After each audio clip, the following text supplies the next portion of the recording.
everybody, this is Black Hat. I am currently in Hesperia, California, off-road transition.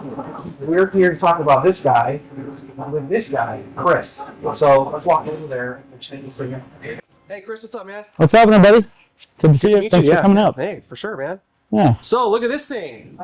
If any of you guys recognize this truck, we had it at our Hell Track event in November, and Chris was ripping around the track. That was the first time it's been out. The first time it's been out was at our Hell Track event. That's pretty cool, man. Yeah, it was pretty fun. Yeah, it was. That's what made me not want to sell it. Oh, right on.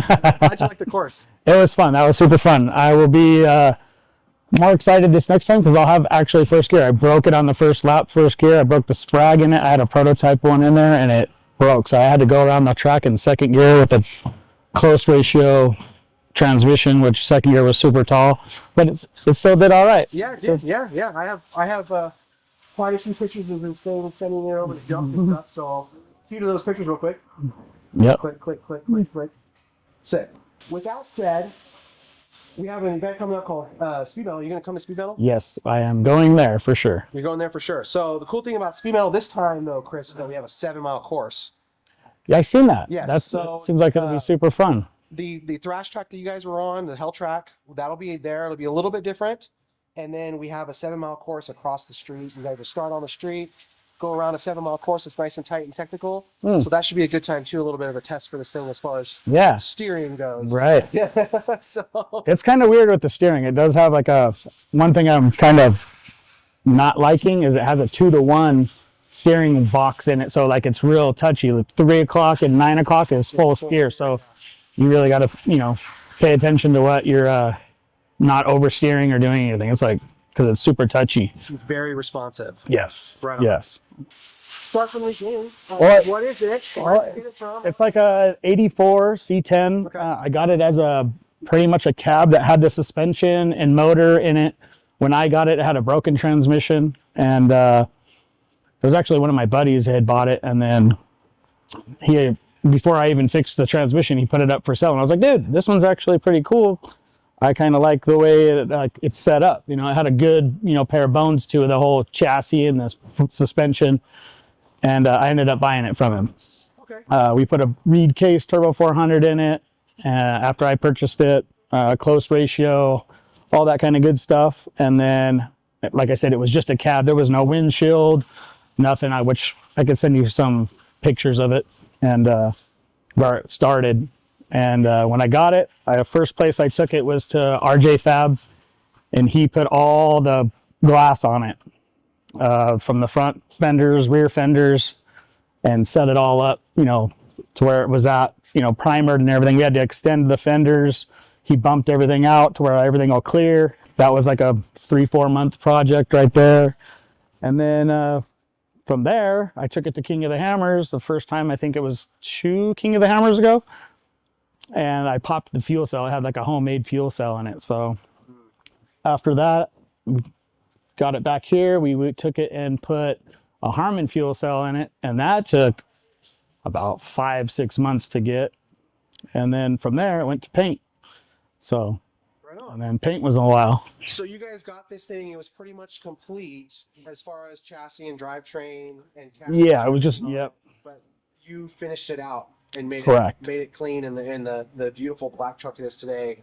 Rob took it and worked with the fenders to get them a bit wider and whatnot. Hood. Like they're... He made so where we could put the windshield because there was no to place on the bottom to put the windshield, and Rob somehow fabbed that up to where we can put a stock windshield back in it. Turned out really clean. He would be the guy to do that kind of stuff. Yeah. The hot rod. Yeah. The hot rod experience that he has. Okay, Super talented crew he's got. Well, what year is it? It's an 84 you said truck. Yep, 84 truck. It's got a 434 cubic inch small block tall deck. To make it be similar, be kind of like a mid 90s NASCAR motor, and it's got a really high RPM revving engine in it. What's the horsepower, you think? I think it's right around probably the 600 range. Okay. Is kind of what I'm guessing. We put it on the dyno at Josh Wesh's shop, which is FTA, and we ran it like on a weekend and did it. But super high RPMs, we kind of thought it was puffing a little bit of oil out. So I guess it might be a normal, but it's running good. Heck yeah, man. And then after that, we went to wiring. Okay. It went after paint. It went to wiring. Johnny Siebert, Johnny's Race Prep. He rewired the whole truck. We put Holley fuel injection in it with LSA injectors. I sent my manifold to Wilson Manifolds. They put LSA injectors in it. All that kind of good stuff. Put the Holley dashes in it, Pro dashes and all that. Yeah, and then from there, it pretty much went after wiring. It went and we did the shocks. We took it to Keith at KDM Shocks. He reworked the shocks over where they're at today. They probably are supposed to be tuned like driving it, but I mean, it works phenomenal. I'm really impressed with it. Yeah, those guys are pretty amazing at what they do, man. Like, you know, you can kind of just call them up and give them Yeah. some specs, and then they kind of rough it.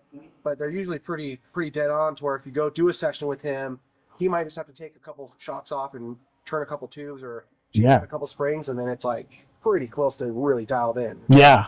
It's just it blows my mind every time. Like doing the mathematics on it, like what we had to do it. My buddy Ken Newton, he came and helped me do all that, where we had to cycle the truck, do all the things, and you know, then we send the shocks over to him, and then they come back and they're like magically, pretty much. I mean, I think it's like night. I couldn't imagine it being how much better it could be after, you know, maybe tweaking on some valves or whatever you got to do, but yeah, right. it works pretty good. Heck yeah, man. Well, cool, dude. So, I mean, you guys, we haven't seen this truck out a whole lot because it hasn't been in this condition, Right. running and driving. Right. I expect that we'll see this thing a lot more. Yeah, and after that event, that's when I had it up for sale just because I'd been working on it and I hadn't been driving it, and I'm like, I'll just pop it up for sale and see it. And then after I went to that event in Atlanta for the Terra Crew event, that just changed my whole world. Just like was like, this is how fun this is. Like, you know, going off the jumps and all that, and just landing, and it felt like I was landing on marshmallows. I was like, this is freaking cool. Heck yeah, man. You're welcome, sir. Yeah. Oh, dude, let's get into this thing. So, obviously, I see the front end. We still kind of have a factory Yeah. grill. Factory grill. Yep. Yeah, cool, man. And then we got some lights in here. Yeah, those are the aux beams. They're kind of like the, you know, cheaper of the lights, because those are kind of like yeah. But they those kind of fit the bezel of like what I needed, so we kind of ran those lights. A couple of KCs up here. You got a nice push bar. Yeah, here. Rob built this one, this bumper on here. Oh, I see a Ron Davis radiator through there. Yep. Your Yeah, standard- he's kind of sneak under there. You can Yeah, like sure. see how far back this Oh yeah. engine's like. You know, It's way back there. I was looking at this thing earlier, and I was kind of amazed at how much room there is up here Yeah. compared to other center mount trucks, especially even just Steve's that's sitting outside because we're filming both of you guys at the same day. It's just amazing how much, or I guess how far back it's pushed, or just how much room there seems to be in here without. I mean, when you want to get probably to like the carburetor or fuel injection unit, Mhm. it's easier to get in it through the Through the cab cab. and take the panels off because Yeah. it's pushed back so far. Yeah, if you guys can see, the engine's like way back to the top. Maybe a foot sticking out from the firewall, and the rest of it's behind the firewall there. Excellent. So we got a nice big center mount kit. Is this all custom one? I think it was the guy that built it was out of San Diego. I can't remember his name off the top of my head, but he obviously did, you know, pretty good, because like when we cycled everything, Yeah. I was thinking we were going to run into like a bunch of trouble cycling it and something wasn't going to bump out right or something like that, and everything was like Bump steer and stuff. pretty Like pretty good. Yeah, everything checked out good. that. Yeah, it looks. And even like the weights in the rear. I don't know if it's the 60% range, but it is definitely a little bit heavier in the back. The whole truck weighs like 5,900 pounds. All right. So what's the shock package on this thing? So it has King 2.5s. Okay. Obviously, Keith did his magic with them. We did want to go with a bigger spring with these, but when I ended up looking at it, like my gap between them when they set these up was kind of too close. So you have to redo shock mounts and all that kind of stuff. Yeah, it's like a lot of work for you know, doing the bigger spring. So, and Keith said these ones for what I'm doing will be plenty. It's not like I'm going to be going and racing the Baja 1000 with it and Right. let them get tired. Right. And I see a big 2.5 bump stop in here too, which is nice. Yeah. That's nice to have, as opposed to just a 2.0 up here. And then the motor you said it's carbureted. Is it carbureted? No, it's fuel injection. Okay. It just has like the throttle body. It's like 1,000 gotcha. CFM throttle body. Yes. And then okay. if you took the hood off, you'd probably be able to see where they welded in you could see the injector rails up inside of there. Oh yeah. But yeah, they're all LSA injectors. And then fuel pump, is all in the back. Okay. The got the KC lights for like the underglows and stuff like that. So it's rock lights in here. Light it up if you break something at nighttime. You can see what's going on under here. Excellent, dude. And like that little box right there's that little 2-to-1 steering box that I think I want to get rid of it or go to maybe try a 1.5 or something that's not so touchy. Gotcha.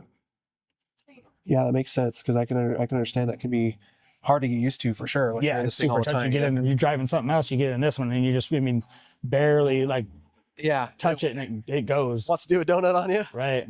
Right on. Okay, so since we're up here, what's about this tire and wheel package you got going on here? So we got 40-inch BFGs. We got KMC Impact, the Impact forged wheels. Like I see some BMS hubs. Yep. And then some Willwood brakes and some nice big rotors in there. Yeah, I think that's all kind of the trophy truck stuff that they would put on there. Yeah. What's the lug pattern? It is 5 on 5.5. Okay, so that's a Ford pattern. Yeah. Excellent. The 2.5-inch hubs, I'm guessing. Yep. Cool. Heck yeah, man. Nice wrapped header in here. Keep your firewall safe from all that heat. Goes into a muffler. And then that muffler, I think, spits out the back, right? Yep. No, it actually comes out the top up here. Oh, there it is. Look at that. Okay. Well, speaking of which, let's move to the back. So obviously we have a 4-link back here. Nice little sway bar. Here's your back here. I got there's a little toolbox storage to get your oils and if you want to put some, toolkit in there or whatnot. Excellent. Your transmission coolers. Both of those are transmission coolers. Here's your rear light bar and some nice gnarly dust lights. Yep. Heck yeah. KC lights too right there. Mandatory fire extinguishers back here. Nice tube work. I see a couple batteries under there. So those look like they're decently easy to access. Nice tube work. See some lines all tucked nicely. Is that all stuff that Rob maybe had his hand in kind of when you guys were finishing this thing off? Not really. He pretty much just set all the fiberglass and all that kind of stuff, and we kind of went from there. I ended up kind of a funny story. This last Hammers, I was going from the dune, kind of by Lasertown out and going out to the dune where the jumps were. Day before, about 95 miles an hour. Come back next day, I went to go watch the trophy truck races out by the backside of King of the Hammers out in the back. And we were just on a flat road, me and my son. And I was going probably about 80 and we went into a little bit of a corner and I broke an upper link bar right out of the frame and it wrapped it around. And I thought I just got a flat. Interesting. Out. Yeah, it was kind of weird. So maybe it was like it had been weakened throughout the day I just was glad I didn't do it the day before. Yeah. When you're going, I think it would have been all bad. Yeah. But I took it over to Matt at Finish Race Prep or whatever I think that's what it's called, and he does like all the Brenthal trucks for Kyle Jurgensen and all them. He did preps of the RPI car. He's right there in Lucerne Valley, so luckily I was able to call him up and he took it over and fixed me up, and I had it back the next day. Oh, excellent. So yeah, and then he went and checked everything else too, because I was like, I want to check see if there's anything else I need to address. So he touched up some stuff that he thought needed to be a little bit better reinforced and welded, and got that all done. Oh, excellent. I was back out at Hammers though. I thought it was going to end because it was like in the middle of the week of when it all kind of started, and I ended up being able to be back out there the rest of the time. So heck yeah, I love it when that happens, man. Things kind of just work out. Nice sway bar up here. I see another 2.5-inch bump. Yep. For the rear, and these are both 2.5s too. The bypass and the coilover. Cool. And you got a nice link back down here. Oh, here's a good view of things. Full master muffler, and then you have true dual exhaust because I see another one over there too. Yeah, which is cool. Spare tire mounts, very neat and tidy and simple and to the point back here, man. No messing around. Did Rob pull these fenders out too? He mounted them all. it was kind of funny because like when he cycled everything, these fenders all got like extended, and he put like aluminum pieces pop riveted on, and then when I took it to the body guy, that guy refilled all the fiberglass, Okay. Mike Bowman, and just made it look like this. And Gotcha. once everything was filled, he had to do them on both. So Rob had to widen these guys out or Yeah. lengthen them, Mhm. and then the body guy finished it off for you. Rob pretty much did everything to where it was all pop riveted, and the guy can just pretty much go right over to the stuff, and you could probably see in the inside where they did the patchwork. But whatever magic he had to do, Rob did it, and then the body guy, obviously knows what Rob does to do all that magic that they do with the body work. Did you use Rob's body guy, Sylvester? No, that was Mike Bowman. Oh, okay. Bowman's Auto Body. Right on. I know Mike Bowman, but he doesn't do auto body stuff.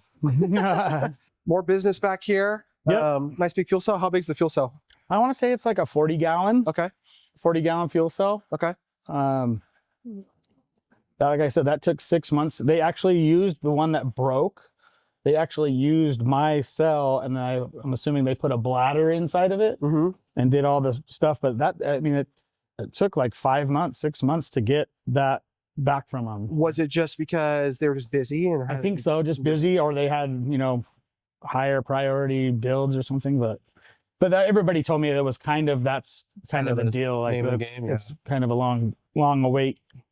I imagine with a lot of custom things like a fuel cell that needs to be safety rated, right, and other kinds of things like that, you kind of have to go to one of these shops like Harmon or most definitely, because one of the other big ones. It popped the day I got it. Like the first time I drove it, I broke it going out to the Josh, and then I took it over to Rob, and we tried to just do like a patch, and you can see where like Rob kind of came in and like did this reinforcement to it. Yeah. And it was good for a little bit until I went to King of the Hammers, and then we were going through some big whoops, and I think I had probably too much fuel in it because it didn't have no bladder. It was just like fuel. Oh, it was like sloshing around. Yeah, too much sloshing around, and it cracked it again. So then it was leaking in the back. I could smell it when I was driving. I was like, oh shit, I think it's probably sprung a leak. So yeah. Well, right on. But now it's been good now. Really nice, clean looking fuel cell for sure. And I love Rob's reinforcements here. Yeah, that was a good idea, just to kind of reinforce these corners. So if something did pop up and smack in on the bottom or whatever, and he kind of did it all the way around. Yeah, so there's out really cool. Some extra plate there to stop that. This the spare tire setup, so it's like they're like kind of angled a little bit at an angle. Yeah, I mean we've only seen that on Brad's truck. Oh, really? The Chevy, yeah, it's the only other truck I've ever seen the spare tire setup like that. He did it on his so he could fit a larger fuel cell in the back, right. Which I'm wondering if that was kind of the name of the game when they built this truck, the previous owner. Yeah, possibly. I kind of like it when they're standing up like this than sideways. I like it. No, yeah, it's different. It's different, and then it's almost like if they're separated and they're not together, it's almost like you might have an easier time getting this thing in and out. You know what I mean? Right. It has its own pocket. Right. And you're not fighting another tire trying to get it out. If these ones are kind of tight because I think when they first designed it, it had 39s on it. When I got the truck, it didn't have 40s on it. So when we put the 40s on back here, they were kind of tight getting in there. So you got to get up there and kind of kick them out of that pocket. That's okay. That's okay. It's a pre-run, not a racetrack, so there's no, if you I'm in no hurry. Yeah, you're in no hurry to get. I'm gonna drink a beer and relax. That's good though too, because then like once they're strapped down and they're good and strapped down tight, this thing doesn't really have a whole lot of leeway to bounce out of there on you. Right. Well, how about the rear end? What rear end are you running in? I know it's a 9-inch. It's a rough stuff. Rear end, I don't know as far as internally. I haven't been into it yet. I know on the outsides, I know I have 40 spline axles because I have had those off because one of my unit bearings came loose, and when that link broke, that's when we noticed one of my wheel bearings was loose too because we had it jacked up, and seeing that they were 40 spline axles, that was the first time I actually had that part of the truck apart. Right. Rough Stuff makes good stuff. I think Darren runs a Rough Stuff axle like his crawler. But right on. Heck yeah. Nice big brakes again back here too. I mean, I don't like on some of this, like the links and stuff. I don't know. I've been talking to Ryan at KB Tech to see if I could, put something different on like some of his arms. I was thinking about doing his billet arms on him and doing that like a later, upgrade. Seeing what I needed to do and maybe change, like getting rid of like those that are holding the axles right there. I don't know if that, to me, I don't really like that. I don't know if that's super strong or not. Yeah, like the spread on them. Right. Or just like how those are teardrop down Right. to something else. I would think I would, if I was building it, I don't think it would be, I wouldn't personally build it. Yeah, it seems to the common, most of them that I see, it's the mounts either kind of on the front of the axle. Right. And those are spread pretty wide. I mean, I'm no expert, so I don't really know. Right. I can understand your concerns for sure, especially if it hanging down off the bottom of the axle. Right. Because if you snag something or hit a Right. rock or something, that's a really nice breaking point there. Right. You just That was kind of like what my thought on all of it, and that wouldn't really be too hard to rework that section. And if you want to move it up into the front, with some different links or whatever. Yeah. Right on, man. Well, let's go talk about the interior. So inside, we did all switch pros when we rewired everything. Okay. Rugged radios down here. Has the nice little upgraded stereo stuff they sent me with the upgraded speakers and those. Poly Pro dashes and everything. Dash in the middle. Yep. Small dash for the driver. Yep. Your cool little like And thing over there. I thought it was kind of cool because I didn't really need, because I'm not racing it. So I took my pumpers and I bought these little Amazon Ford like F250 vents. And I plumbed my pumper hoses to these vents. Oh, cool. So then you could blow air onto yourself if it's kind of a hotter day. You just crank that up and it blows air out the two vents. Heck yeah. And Yeah, then once again, very utilitarian in here. Simple and clean. Probably easy to work on. Looks like this whole this thing you can unzip it and this will fold back. You can get to everything back here. And the back of the engine. And everything. Yep. Is this your trans? Yeah, that's my transmission dipstick right there. Heck yeah. And then like some of the whole extra holes, like I got my Copenhagen in there. And then this one was a big RPM gauge. I ended up thinking, I was like, well, I wanted to fill that void, so I was like, a compass would be cool. That's cool. Yeah, I'm going to get a close up of that. Yeah, I've been trying to get Ryan at KB Tech to send me one of his gas pedals. I need to upgrade that. I want to extend my brake pedal. I think it's too high and I need a little bit more leverage. Okay. But it's all working good. I think I need more leverage on it. And then other than that, it's, pretty. It works. Good. Yeah, it works. Got everything running. I would like a couple to switch pros, which is pretty nice. I would like to down the road just redo, pretty much all of the dash, get all this stuff recessed like this one. Like I said, when we did this one, we had the computers right behind here, and when we went to recess it in, it was kind of hitting, and we couldn't fit the computers back any further for the Holly stuff. So, I was just like, well, just flip the bezel around and we'll run it on the outside for now until I figure that out. Gotcha. Right on. So you do have some plans to make this a little bit more. Yeah, nicer, a little bit more, like I can't say it's going to be a Rob Lindsay free runner or anything like that, but you don't have power windows at the moment, but you're that's about the only thing, because there was no windshield, so we put the rubbers on this backwards so that the rubbers on the inside, the windshield would fit, because it wouldn't fit on the outside because the tube was too close. But if you ran it backwards, it fit. Interesting. So it actually lucked out on there to get a window in here. Huh. And then I see a couple more KCs. Are these the red ones? Yeah. That's such a nice color when you're out in the middle of nowhere in the dark.